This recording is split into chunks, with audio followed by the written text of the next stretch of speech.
जय जगन्नाथ ये आम दी जन शोन देखो ये टाइम 4:40 देखो केते अंधार अच्छे आम स्टाडियमटा तेणु लाइटा जना पड़ुची से ड्यूटी पलैले मुझे फूल तोलीदेली एक्चुअली चा पी देना गो टे पाठ पढ़ार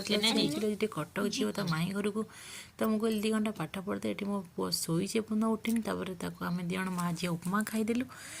सी जो कटक पड़ा मोर आज बहुत दिन इच्छा टे पूरण है देखो चिकेन नहीं आसी आलू भालू भाजी मसला रेडी करदेली राग लंका भी 2टा पकईदेली पियाज भलसे जरी होगला मसला देना चिकेन टाक ढालीदेली